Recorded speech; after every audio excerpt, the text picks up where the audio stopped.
Hi, this is Diana Maryon, author of Oh Love Her Deep. You're listening to Pints with Jack. But let us thank God that we are still very far from travel to other worlds. I've wondered before now whether the vast astronomical distances may not be God's quarantine precautions. They prevent the spiritual infection of a fallen species from spreading. This is Pints with Jack, Season 6, Episode 25, After Hours with the Lesser Known Lewis podcast.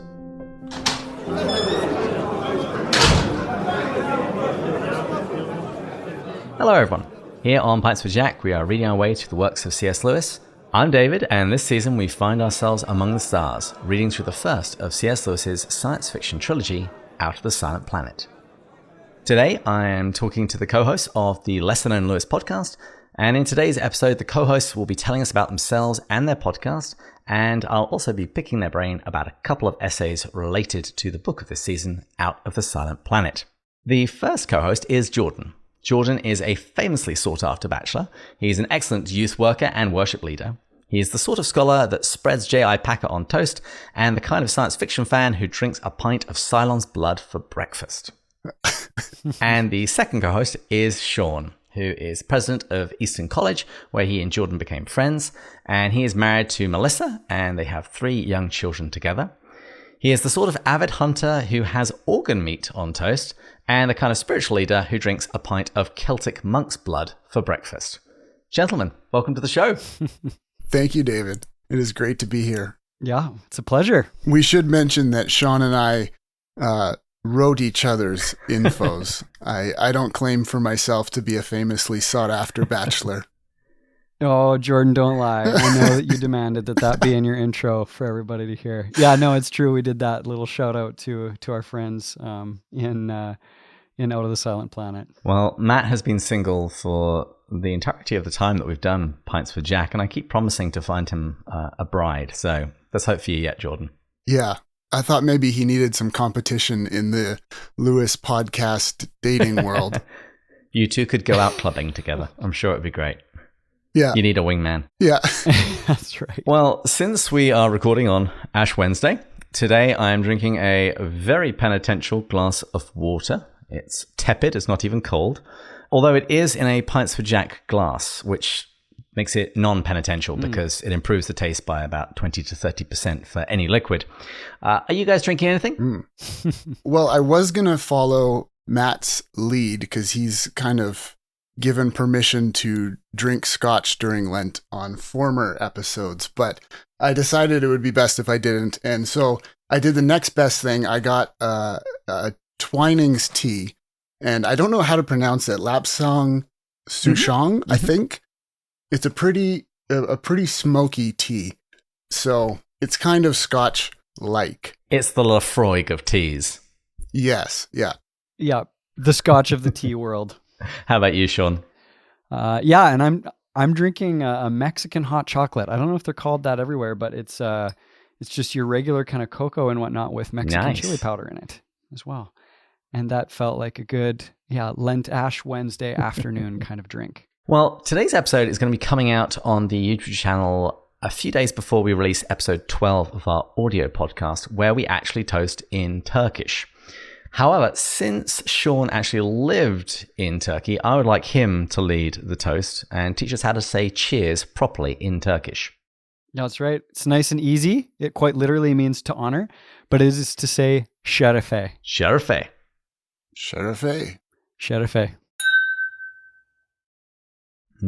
Penitential. So, gentlemen, what has been your experience of Lewis prior to starting this podcast? Let's just fill in a little bit of the background and then we'll talk about your podcast proper. Yeah, well, I think talking about Lewis is much like talking about my Christian testimony. It's kind of like I've been a Christian as long as I can remember. I don't remember a time when Lewis wasn't in my life, you know? I know I read Narnia as a child, but I don't remember when. I know I remember I had read Screwtape and Mere Christianity probably as a teenager, but I don't exactly remember those experiences. And I know I attempted reading Problem of Pain and Miracles as a young adult, probably in Bible school, when I was at the Bible school that Sean now is the president of. But yeah, Lewis was just always there in my life, kind of in the background, very helpfully. But it wasn't really until 2 years ago when I was in seminary that a professor assigned 2 essays to us during an apologetics focused week. And my imagination really was rebaptized. And there was just something about Lewis that was reinvigorating among everything else I had been reading in seminary. And yeah, I'll pick it up there when we talk about why we started the podcast. But Sean? Yeah, I'm more of a late bloomer than Jordan was in terms of the whole Lewis world. But like Jordan, and I'm sure most of the listeners, I started with Narnia, same thing. But I took a read through Mere Christianity, probably my first or second year of college as well. And to be honest, it left me a little bit disinterested in Lewis. It didn't connect with me at first. I wasn't a fan, but somewhat providentially, maybe a year later or so, at Christmas time, I was given Screw Tape, and reading through that, it was just the right time. It was the right time to encounter that side of Lewis's imagination that just illuminates something that we're so familiar with already, but just give it so much more nuance and color and meaning. And so, we all know that Lewis just looms really large over kind of Protestant and evangelical thought in general. So he was always there. He was a part of the mosaic as I went through my education, theological education. But actually, I got to say, Pints with Jack was a big part of it for me. That's right. Win for you guys is that while I was living overseas, we had less access to theological libraries and things like that. So when I got a little hankering for some Jack, it was through podcasts. And so while I lived in Turkey, I got exposed to a little bit more of who he was, and then only a couple of years later moved into this podcast zone, which has drastically broadened my understanding of Lewis.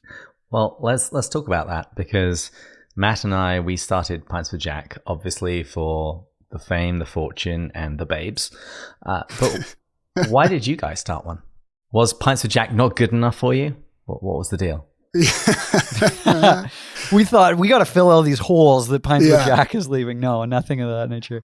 Yeah, it's mostly a response podcast to Pints with Jack. We just we'll respond episode by episode. Here's what they got wrong.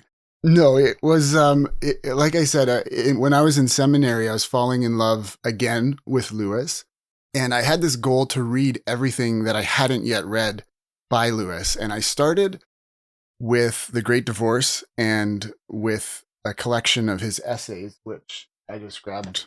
This is what I got, and I started there. And when I started going through The Great Divorce, that's when I found Pints with Jack, and I loved it, and I thought, this is excellent, and I really wish that there was something like that for the essays. And I took a little look, and I couldn't find anything. And I since found out that I just didn't look hard enough. And there's things like William O'Flaherty's podcast. He does some essay chats. And we actually will be recording with William next week on our podcast. So I'm excited for that. But at the time I was thinking, I wish there was, people doing a deep dive on Lewis's essays to help walk through and kind of explore some more thoughts about what he's talking about. But I was in the middle of seminary at the time, and I didn't have time to do more than just think about it. And so I just kind of put the idea aside. But little did I know that my friend Sean, who we hadn't really been in touch too much at the time. Well, I think he was in Turkey while I was having this experience. But about a year later, maybe, Sean, you could pick up the story. Yeah, and I just happened to pick up, when I moved back to Canada, I was fresh back in the country here, and I was reading a collection of Lewis's essays on literature and on reading. It was something that I came across there, and he recommended rereading. He says any great book is worth reading at least once every 10 years. And I was really challenged by that because I'm more of a volume than a depth reader. And so I went back, and Jordan is one of my friends whose opinions I trust. I said, hey, Jordan, what are 5 nonfiction books that you would recommend that I read? And he responded with Lewis. Yeah, I kind of joked. I said, just so you know, probably most of can my whole list be Lewis? Yeah, and so then, it caught my attention. simply because this is all came from Lewis. And right away he gets back to me. He's like, "Hey, can we talk about this idea that I have?" And that for me, it felt like it really scratched an itch because in my then fresh role here at Eston College, I could see, I'm relating to pastors and ministry leaders often, and biblical scholars and that kind of thing. And then of course students as well. And it felt like a wide swath of the body of Christ could really be served by some of the ideas that Lewis explores, even if you don't agree completely with all his conclusions or his methods or that kind of thing. He's just such a force to be reckoned with. So I thought, let's do this. This dovetails really well with where I'm at. And I joked earlier about you guys finding gaps in Pints with Jack and it not being enough, but I was overjoyed when I found out what you guys were doing, because honestly, it kind of took the pressure off a little bit, because I have sketched out how long it's going to take me to get through all of his corpus on Pints with Jack. And I was kind of worried about the essays. Kind of worried about the letters. I have another plan for that, but I'll reveal that some other time. But when I knew that you guys were starting to tackle it, I was really happy, because the entire point of Pints with Jack is to provide people with an on-ramp, get them enthusiastic about Lewis, help them wrestle with some of the things that he's talking about, and just point them at resources so they can read him more deeply. And it's really great that people are out there looking at the lesser known parts of Lewis's corpus. And also, Lewis's essays is now probably the weakest part of my knowledge of him. It used to be poetry, but we had Poetry Month last season, so I inhaled vast amounts of that over a short period of time. And so it's a wonderful education for myself to listen to you guys and then go back and read and listen to the essays themselves, as well as see all of the connection points between Lewis's individual essays and his major works, which is something that we will do shortly, talking about religion and rocketry and the seeing eye. Yeah, and there's so many connection points, and like you said, the essays are they're a little daunting and seem unappealing, because when there's so many good fiction and nonfiction works of Lewis's, and so many popular ones, and you just want to get into all of those, you get a cover like this, and it's just like essay collection. That just seems so unappealing. And I found when I was reading Horse and His Boy this year, there's this part where Aravis talks about the stories that people tell. And she says that people prefer to read stories, and she has never heard of anyone who wanted to read the essays. And I just thought, how true is that? Nobody wants to read the essays. Lewis himself is aware of it. But reading Lewis's essays, for me, I realized they are just as good, just as interesting. Really, all they are basically chapters of his nonfiction stuff that never got put together with other chapters to form a book. So they're one-off chapters, and most of them are 10 to 15 minute reads. I don't think we've covered anything yet that would take you more than half an hour to read in one sitting. So it's not like a big investment to read. And sometimes it's entire books. When people struggle with the abolition of man, I send them to go in and read The Poison of Subjectivism.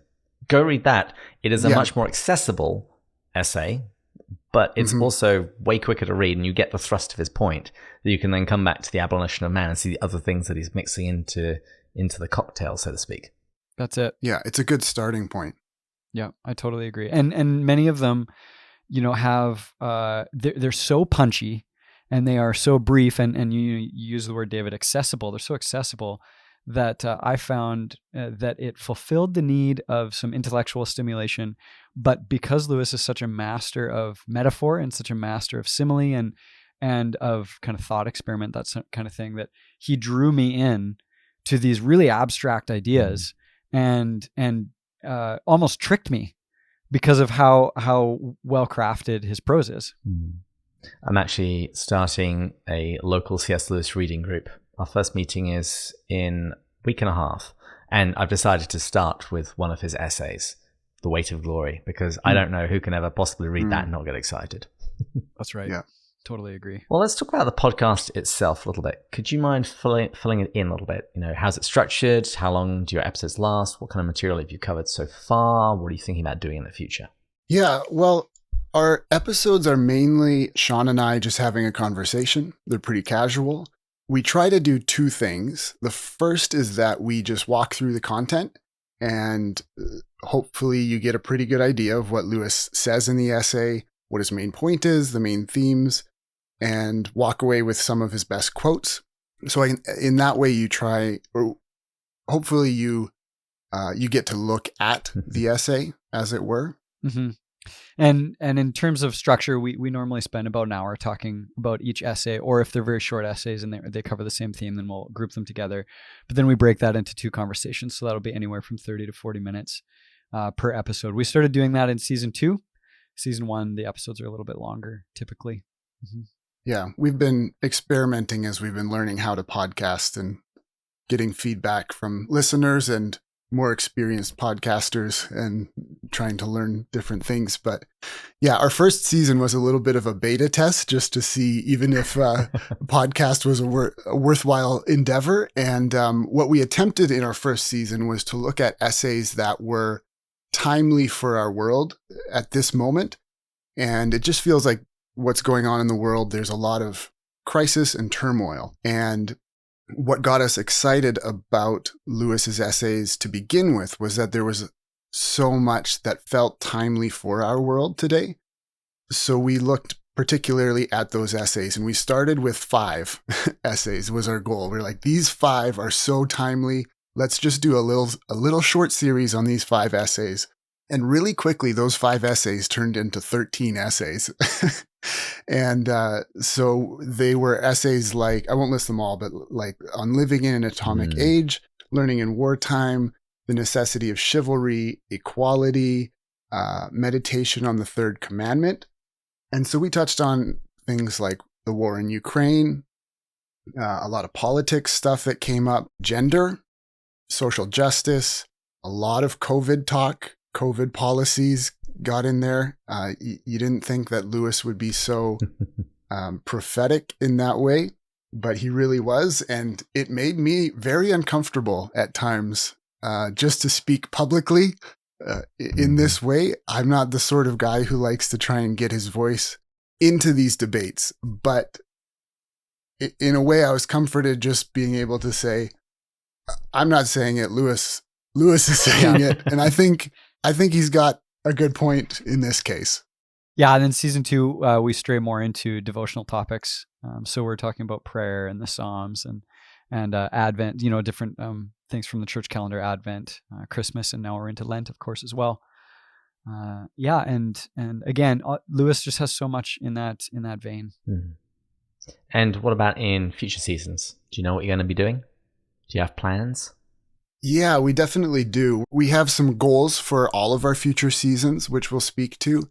And then maybe we'll tell you what our 3rd season is, because we have plans at least as far as the 3rd season coming up.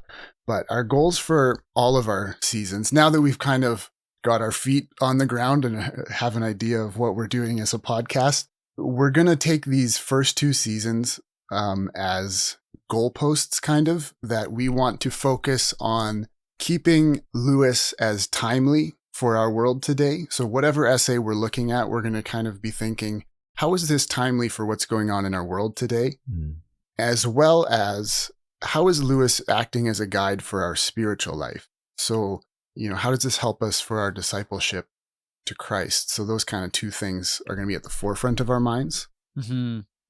Yeah, and that really evolved out of the fact that as we continue to read Lewis together, as friends and discuss it, that this theme of discipleship and being formed into the image of Christ is really the most important part of what Lewis has to offer. He has so much to offer, and it's not only that, but it's really the tip of the spear. So we have 3 goals moving forward. One is that every essay and kind of episode that we release of the podcast is edifying, spiritually speaking, that it's really practical. It's something that one of our parents could listen to, or a freshman could listen to and get it and act on it. And of course that it's Christ-centered. This is about lesser known Lewis, but I mean, Lewis was also a master at pointing upward to Jesus. And so in terms of his faith, we want to honor that and point to Christ.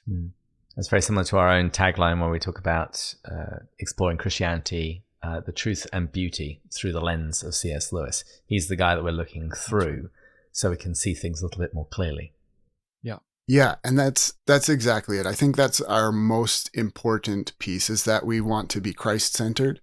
And like I was saying earlier, we try to do two things. The first is that we try to look at the essay, but we also try to look along the essay. So using that great picture from Lewis's essay, Meditation in a Toolshed, which we will be covering later this fall with special guests from Pints with Jack on. So just a little teaser there. But the idea that we would look along Lewis, or maybe look along the essay, to see who Lewis is always pointing to, and he's always pointing to Christ. And so in that way, we kind of hope, and we didn't plan this with our name, but we kind of hope that by the end of our episode, Lewis becomes lesser known so that Christ would become more well known. That's really our whole heart with the whole podcast. Sean and I, we do love Lewis, but at the end of the day, we love other things and other people, and we have other interests. Ultimately, we love Jesus, and Lewis is a means to seeing Jesus better.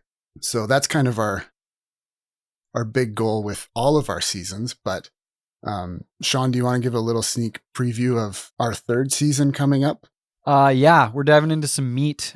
We're going to start it this summer and get into one of my favorite topics, which is myth and myth and truth and how that all works together. So we're going to look at things like On Myth and Metaphor, and Myth Became Fact, is theology, poetry, all those kinds of things too.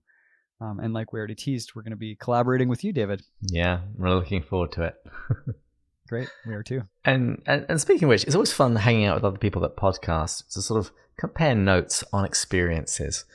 So what would you say you've learned over the course of doing the show so far? Each essay I walk away with personal learning in the form of probably a personal repentance list of things I need to go pray about. Do you mean things like saying or mouth sounds? yeah, that is. Yes, saying absolutely. I'm still editing all of our episodes, and I can't stand myself anymore. I don't even want to talk at all. But there, I just did it again. Thinking more critically is something I'm learning from Lewis, reading his writing, even in an essay like Why I'm Not a Pacifist. The first half of the essay, he starts with saying, here's how you think critically. It's not even about pacifism or anything. He just says, before I explain to you why I'm not a pacifist, let me tell you how to think critically. And then I will use that critical thinking to explain my argument. Things like that. But yeah, it's so helpful to read his writing because it helps you think and see more clearly. How about you, Sean? Yeah, a lot. I've learned a lot. And of course, part of it is just the craft, but then a lot of it is that Lewis is not as bound, I think by virtue of his study of literature and history, he is not as bound by maybe the zeitgeist of his own personal age as other writers, maybe, or other thinkers, and just the populace in general. And so when I particularly remember reading Living in an Atomic Age and other things like it, he breaks us out of the idea that our circumstances and maybe this generation is just so historically unique. So we need to panic because we have no example to follow or pattern to live by or anything like that. And I feel like reading Lewis more, especially these timely essays that we're talking about, has made me a calmer, more peaceful person and given me a lot more perspective on, both the beauty that we live in and around, and also the reality that if it feels like there's a sword of Damocles dangling above our heads, there is, but that's okay because every human who's ever lived has lived that way. And I feel like, yeah, that's really kind of grown my peace in the midst of social media and news cycle driven world. Yeah. Well, what's been the hardest thing about doing the podcast? Brevity, Lewis is so good. And I feel like even some of his throwaway lines, we could do an entire podcast on. And so, and I mean, just doing it with a friend, as again, David, as you know, having a conversation with friends over a couple of pints, which is, the way you've structured your show here, is something that can just go on and on and on. And it's great that way. But, we try and be as brief as possible. If I'm honest, we could have a lesser known Lewis podcast that was just about any one of his essays. I guess I could say any one of his essays. We could go on and on. How about Jordan? I don't know how you'd answer that. For me, the hardest part is the feeling of imposter syndrome. Just feeling like, why are Sean and I the guys doing this podcast? It felt okay when it was just Sean and I, and then we put it out, and then we were just getting like our friends and family to listen. But then as soon as we started getting some people listening who we didn't know, all of a sudden I felt like, I don't know if we should be doing this, because who are we? Like, and it's one thing if, say we were trying to cover Narnia and we're just guys who like reading children's books, and anyone can have an opinion on a children's book. But when you start digging into like Lewis's essays, it feels like maybe you should know a thing or two about a thing or two. And I feel like, I don't know if that's us, but I guess, yeah, it was comforting, David. We, early on, I reached out to you and you were gracious enough to FaceTime with me. And you said, you reminded us that we're amateurs, and because we love Lewis, that's our qualification. That's what we're doing. And we are bringing other lovers of Lewis along with us. And so I mean, that's what we're doing. But every time Sean and I sit down, I'm like, I don't know if we know enough to say anything about this. Yeah, I think you have to really lean into that amateur status. I actually want to incorporate that into the intro next season, particularly if we're doing a heavy book that I definitely feel out of my depth with.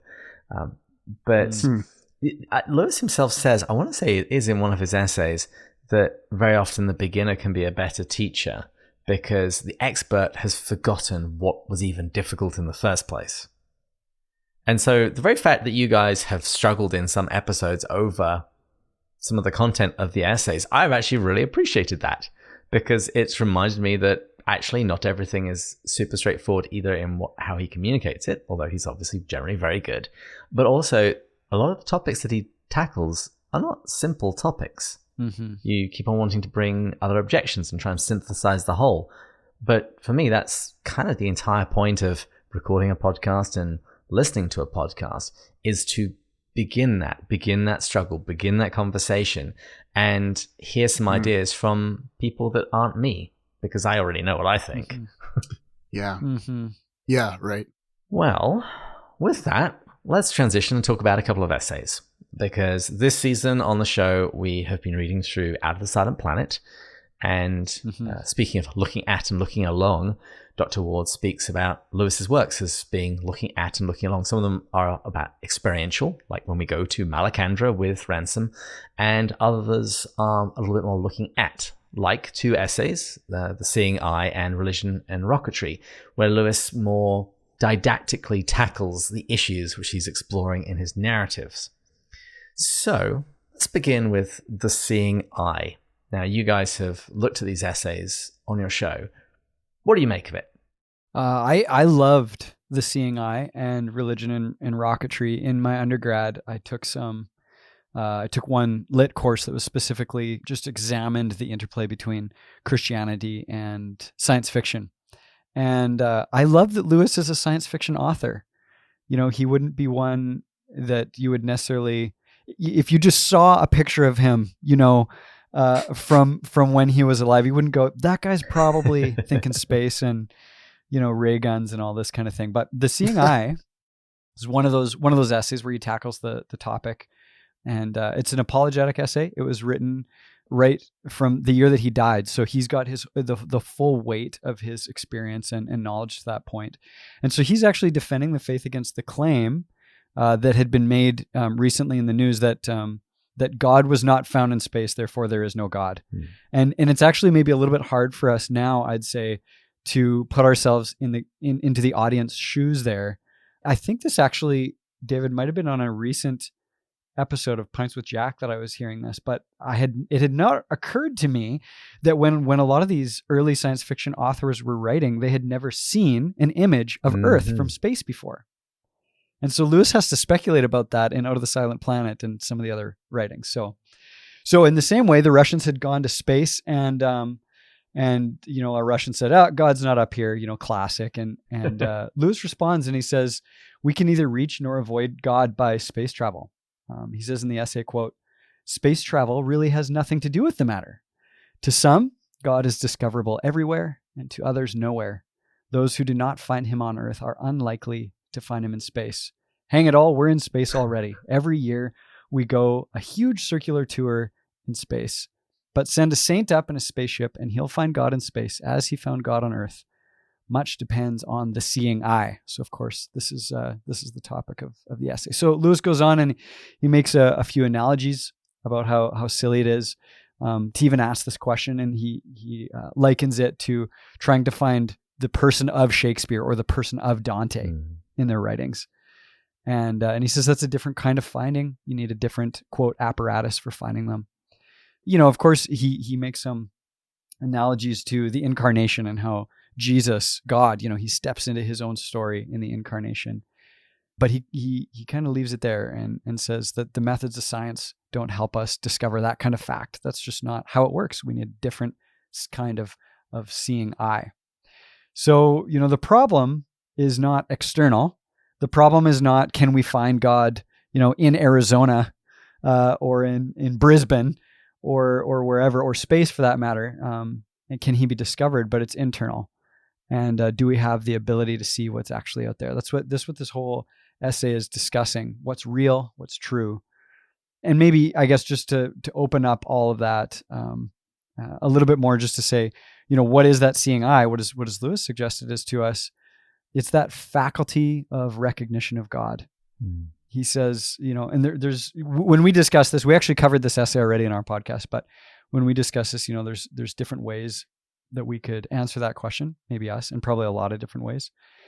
But Lewis kind of turns it on its head, as he is wont to do. And he says it's not so much that we need to find God as allow God to find us. And he builds a case for God, quote, being the hunter and us being the deer. That's kind of where he's at. I think, though, germane to it being Lent, relevant to our Lenten season, Lewis talks about God finding him, this analogy of God being the hunter and Lewis being the deer.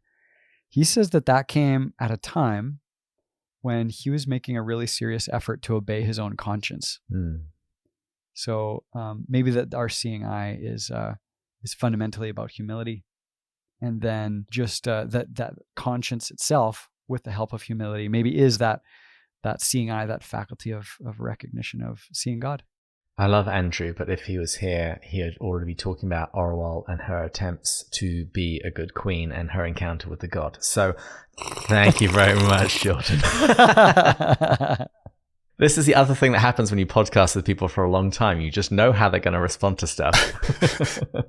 Yeah, that's right. Yeah. I know it's funny because listening to your guys' last few episodes that you've released anyway, up until we're recording this, you guys have been talking a lot about these ideas about, at least the last one that you put out about arrival, and on chapters 7 and 8, you talked about the ideas of how our expectations get shattered by reality, that reality is iconoclastic. And the thing that I think Lewis helps clarify in this essay about that is that it's these two things, humility and following one's conscience. That's how our expectations get dismantled. And we're able to see reality more clearly, is through humility and following our conscience. And we see that in Out of the Silent Planet, that's what sets Ransom apart from the other two human counterparts that he's with, is his humility and his making a serious effort to obey his conscience throughout the book. Even at the beginning, the thing that locks him into his journey is his choice to follow and go look for Harry. Yeah. Mm-hmm. He's not really sure what to do, but he follows his conscience and does it. But Lewis says in The Seeing Eye that it's in your conscience that you're most likely to find God. And he explores that more in Letters to Malcolm also, but it's there in your conscience that you're going to hear God speaking and you will see God. And so that's why you'll only see God depending on the sort of person you are, which is, again, that idea from The Magician's Nephew.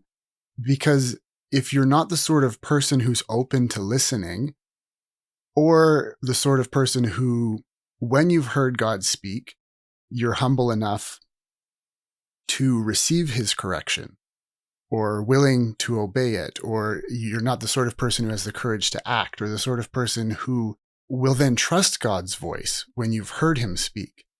You're not the sort of person who will, in the end, say that they have found God. Whether that's in your prayer time or in a worship service, or whether that's in your deepest lows or in your highest highs, whether that's on earth or in space, you're not going to find God. Either way, it depends on the sort of person you are. And so then that made me think of the end of Out of the Silent Planet. And I'll try not to give a spoiler for this if anyone's not heard it or got there yet, but Weston and Divine, they come face to face with a divine being of sorts, and they can hear it, the divine being, but they can't see it. And they don't really believe that it's a real thing. They think they're being tricked. And so just like these Russian astronauts, they've come to space and they still can't see God because they aren't humble and they aren't making a serious effort to obey their conscience. And so what I love about Out of the Silent Planet is it's this story of Ransom's conversion through seeing. Like, it's all about his openness to change, his humility, and his journey of seeing differently. And I think epistemology is the right word, but it's also a word that just confuses because I still don't know what that word means. No, the word that really confuses is ontology. That's the one that confuses everybody. Yes, yeah. Let's. I've written essays upon essays on both those words, and every time I have to look them up. But the story arc is that, like, Ransom's character development happens through him learning the language of Malacandra, and as he learns the language, then he learns the story of their world. And as he learns the story of their world, he also learns the story of his own world, and he comes to see his own world differently. And that gives him a different perspective of his own world. And then as he learns the stories, he begins to understand. And as he begins to understand, then he begins to gain sight. After he comes to understand things differently, then he can see the Eldils, right? And then at that point, he's brought to see Oyarsa. So finally, he can see a divine being in space because he's become the sort of person and he's gained the necessary apparatus for doing so. And it happens to him and not Weston and Divine because he's humble and he follows his conscience and his inner voice when it leads and where it leads. And he's constantly willing to readjust his sight and discover where he was wrong. And so it's a story about learning and coming to know and being brought to see a God and conversion. And yeah, so it's all about this Seeing Eye essay. It really is the looking at counterpart, which I just find so fascinating. But I think that's the overall big picture, how they go together. But I noticed that there's all these little things that Lewis weaves in through the narrative elements and just phrases that he sticks in there. And they started standing out to me and I started losing track. I was trying to write them all down as I was re-listening to the book.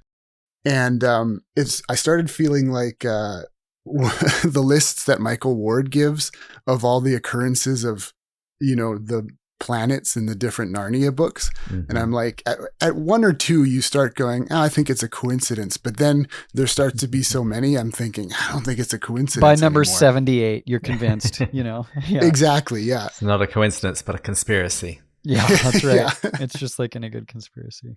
Yeah. But you guys pointed out one, which was in chapter 7, when Ransom gets out of the spaceship on Malacandra, Lewis writes, he gazed about him, and the very intensity of his desire to take in the new world at a glance defeated itself. He saw nothing but colors that refused to form themselves into things. Moreover, he knew nothing yet well enough to see it. You cannot see things till you know roughly what they are. And it's just that idea of you can't see things till you know roughly what they are. And then there's a little one tucked in again at the end of the book, and it doesn't spoil anything, but Ransom sees 2 tiny moons over Malacandra, and Lewis writes that Ransom reflected that the tiny moons were among the 1,000 things he had not noticed during his sojourn there. And I'm like, it's just that idea that you could not see 2 moons that are right in front of your face the whole time, but you don't see them because there's so much going on, or you're just not aware, but you might not see things even though they exist. And then the other one, which I think is so fascinating, is in chapter 9, when Ransom first encounters the Hross, the creature, first of all, it gradually comes into focus, which is interesting that he doesn't see it at first. I think you guys pointed that out. Mm-hmm. But at the end of the chapter, Ransom has this moment of realizing that they're rational animals, and he just thinks about that. He kind of thinks, depending on how you look at it, either that's a charming and delightful thing, that this otter-like being is also intelligent like himself, or it's an abominable, disgusting thing that it's basically this giant man with a snaky body covered in hair. And the last line of the chapter is, it all depended on the point of view, which is the main line from the essay is, much depends on the seeing eye. So it's just that same idea. But this idea of what if aliens were rational creatures gets picked up in the next essay we're going to talk about. So I don't know, Sean, when we talked about this essay, you had some thoughts about spiritual implications. Maybe you wanted to share those before we get to the next essay. Yeah, I can just really briefly. I think that this comes up in Scripture, Psalm 136, and this is kind of quoted in Jonah as well. If I go up to the heavens, you're there. If I make my beds in the depths, you're there.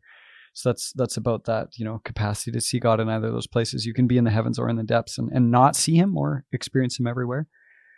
The other thing that I will say is that I feel like Lewis he's and I would like to hear your thoughts on this too, David, as you've been reading through. I feel like he was a little bit before his time, especially as kind of a son of the empire kind of thing, as a British man in the 30s who is a World War I vet, to say he was part of his reflections on space really come from how he reflected on colonialism and the advance of the British Empire around the world and what had happened, and how he said, hey, I think that, and he recognizes that as something that's intrinsic to human beings. It's not as if it's a British problem. it's that all empire is this way, And so I wondered about that, because he when he gets to space, Divine and Weston, when they step off the ship, they see only exploitation and then, as Jordan's been describing, there's another way of seeing. There's another way of seeing that allows access. So I wondered about any of your thoughts as you've been reflecting on that. I think the key thing is to remember that despite my greatest wishes, Lewis wasn't English. He was Irish. Right. And although he spent much of his life in England, he was well aware of how English, specifically English exploits, had ripped his own country apart. The tensions that had created there. Also, he wasn't ignorant. He was a very well-read man, and he knew the history of colonialism, and he knew that while there were some good things that came out of it, there was also an awful lot of tragedy. So I don't think you can really be a student of much history or much literature before coming across the dark side of those kind of colonial and imperialistic attempts, even if they were, at least by some people, proceeding from the best of motives. Even if we could reach such purity of intention, you still see the results, and they're pretty messy. Well, on that clangor of a note, let's talk about religion and rocketry, which I think is actually my favorite of these two essays. What did you make of it, and what connections can you draw to Out of the Silent Planet? Sure. Let me give you another quick summary. This one is Religion and Rocketry. This is an essay, an article rather, written nearly 20 years after Out of the Silent Planet was written. So again, he's had lots of time to refine some of his ideas here that may have been developed at that time. But it's earlier than The Seeing Eye. Also an apologetic piece, of course. And in this one, Jack's narrowing his defense specifically to the question of, what if it turned out that there were aliens? A theme well explored in Out of the Silent Planet. He says, wouldn't that provide a challenge to the Christian teaching that humans are uniquely favored by God, as demonstrated in the incarnation and, of course, the redemption of Jesus? So basically, Lewis, he looks down his nose a little bit at the idea that finding life on other planets would be a threat. Because he says, first of all, we have to find out whether these creatures are rational and spiritual. And then not only that, but are they fallen? Of course, then, as well, a strong theme that comes out of the space trilogy is the fallenness of our own planet and our own human race, as opposed to these other planets and races. And so if they're fallen, and again, he's building his case as he goes along. He says, yes, they're rational. Yes, they're spiritual. If they're fallen, are they able or unable to receive Christ's redemption? And not only that, but if they can receive Christ's redemption, then how do they receive it? And so again, just very, very methodical in his thought process here, the thought that he develops, where he says, what is the mode of redemption for them? Something that we can't know right away. And says only then after, if it turns out that there's some other way that they would access that redemption, only then might that pose a theological challenge to Christianity. Otherwise, there's no challenge. There's just no challenge.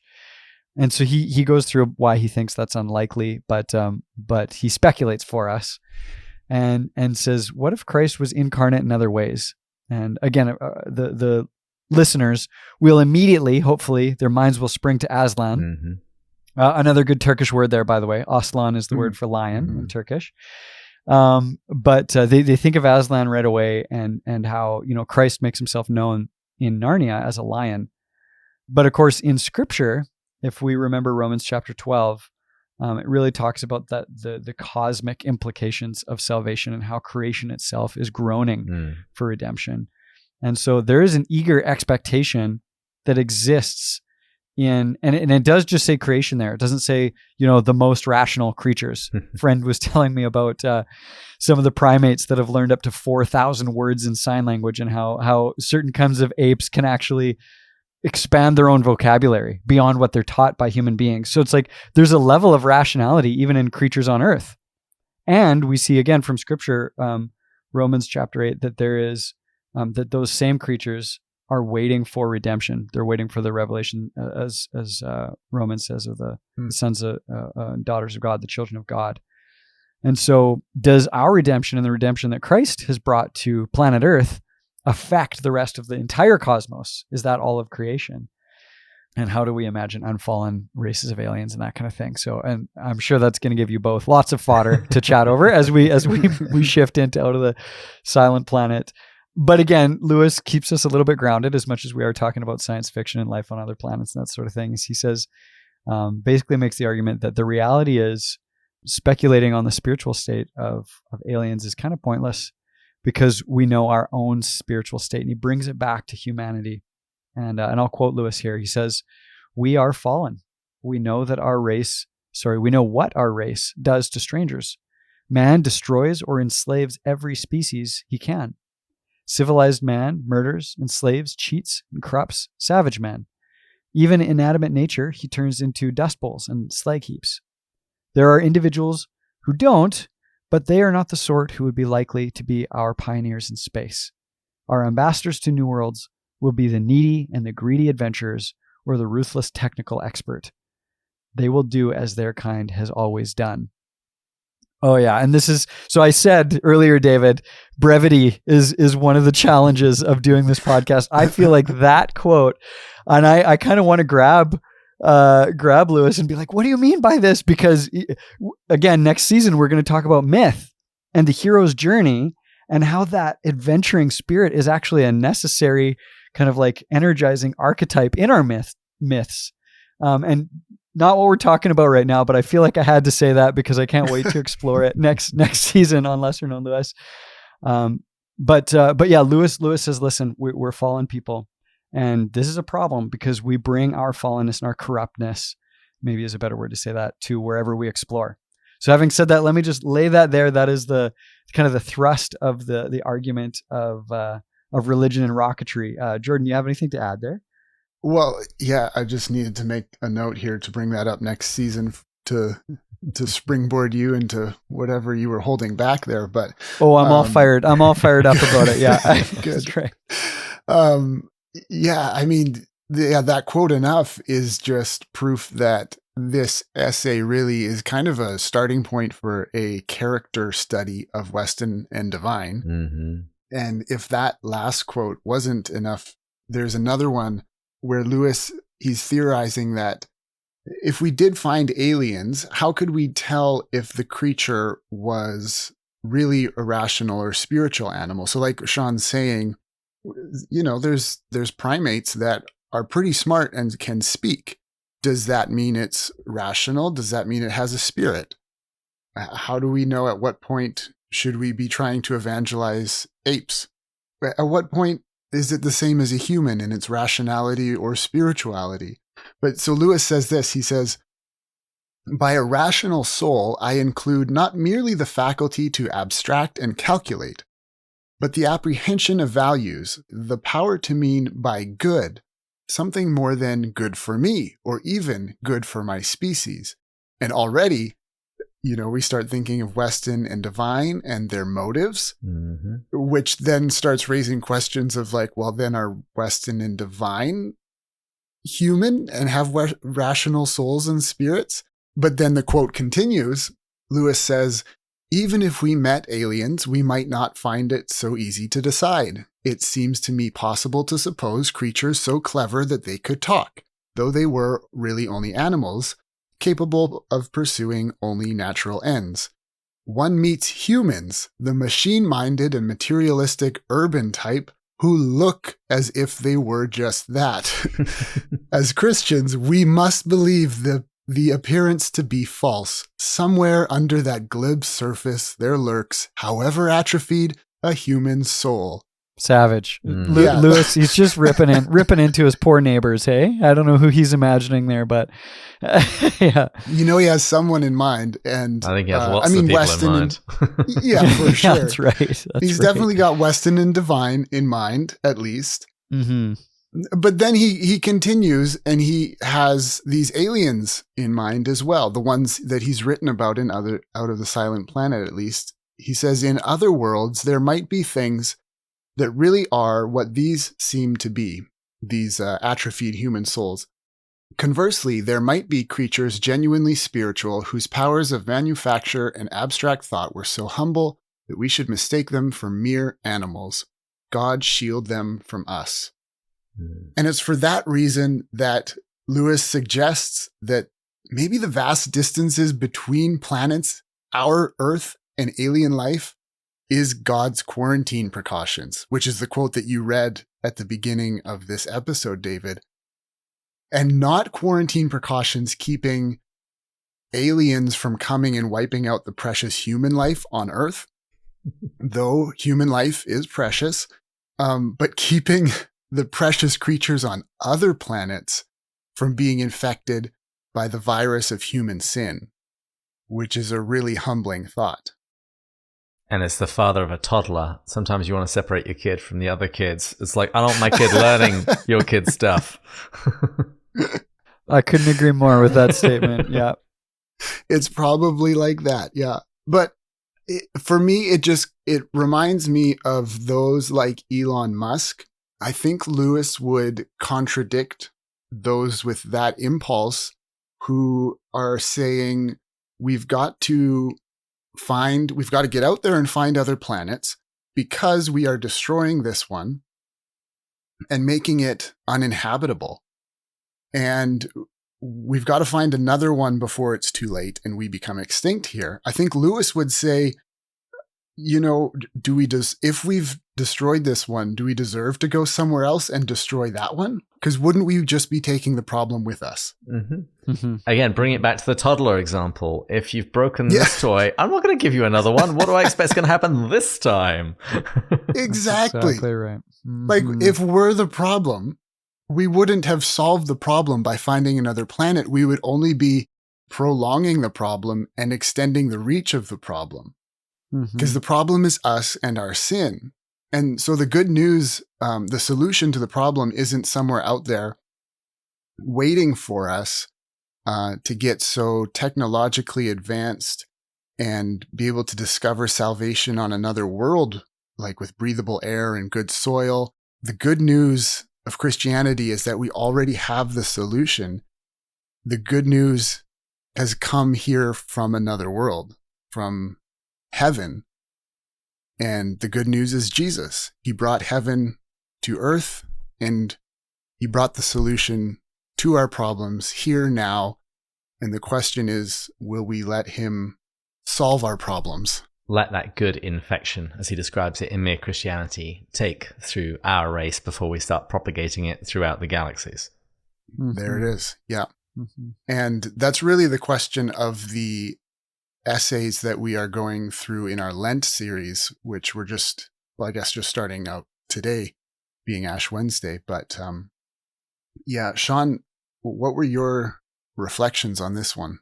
Well, broadly speaking, I think that speculative fiction, which includes fantasy and science fiction and all the subgenres of such, are really helpful in helping us to step just enough outside of our own context and our own stories to see our own circumstances through a new light. And that's what I believe Lewis is doing here with us, and that he does expertly in Out of the Silent Planet. And so when I bring to bear what I've learned from science fiction into missiology, Lewis encourages us to be really aware of our kind of imperialistic tendencies, our exploitation tendencies, and to start with listening. Jordan, you already alluded to the fact that as he learns the language of Malacandra, that's when he can perceive what's going on properly in the planet. And I think that is something in all of our cross-cultural interactions, whether they be evangelistic or not, that is just a powerful principle first. Understand from the inside. And I think, as somebody who's lived cross-culturally in a Muslim majority context, as a believer and shared my faith, that and I very much believe, like I hope that all of those friends of mine, those acquaintances that I had in Turkey, would come to faith in Christ. I also know that if they were to make that decision, they would become no less Turkish. Just to use a really clear example. And we've made mistakes in the past here in our own context here in Canada is a fantastic example where we came in so much looking for resources and looking to exploit this fertile place that we actually missed out on a great opportunity to encounter God through the image of God in the people who are already here and to learn in humility from them. So, oftentimes those who are doing missions would do better to learn from those that they are reaching out to rather than start by teaching them.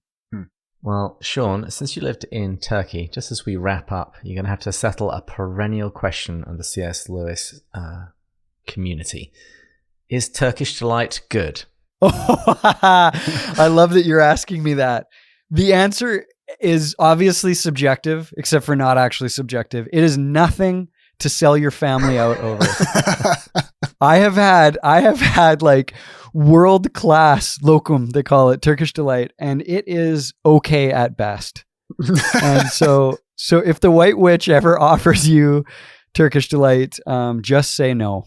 Or maybe only sell out maybe a third cousin twice removed that you don't really like. That's exactly right. Sell out whoever Lewis was talking about earlier in the episode, the people with those atrophied human souls. That might be okay. But no, I would say if Edmund is gonna sell out for anything, it should be baklava. Oh, no dispute here. I completely agree. I'm glad you're on board with that. In fact, when I went to a Maronite church in London, as you were leaving, they were handing out something that was awfully similar to it, as in it was a tiny little pastry. It had like nuts and honey and everything else. It wasn't quite the same as baklava, but it was awfully close. And I just thought that was an amazing strategy at church. I think if more churches handed out free baklava as people are leaving, attendances would go right up. Yeah, maybe that's what you should do at your C.S. Lewis reading club. Yes, I like that. I like that. That's what I'm going to do. Sean and Jordan, thank you so much for coming on the show.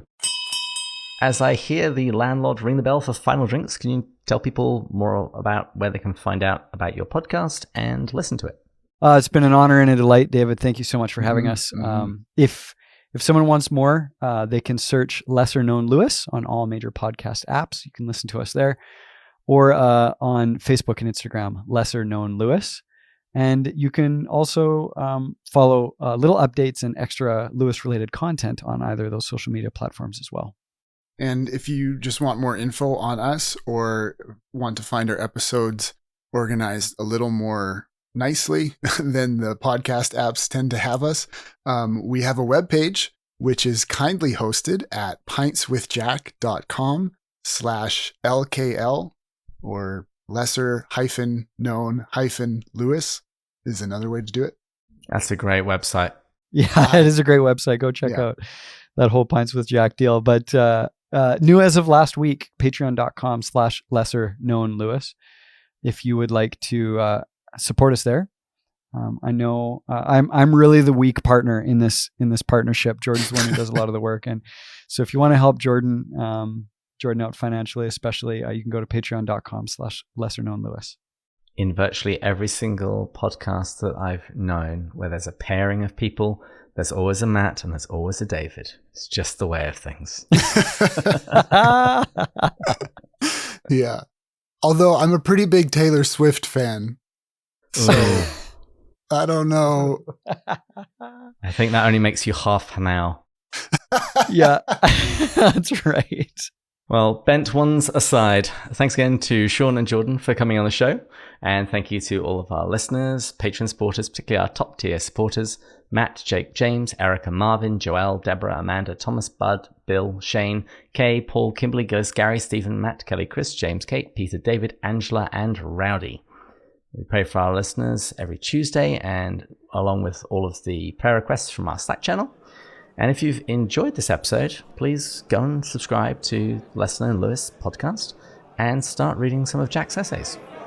And please join us next time, when we'll go further up and further in. Cheers. Cheers. Cheers.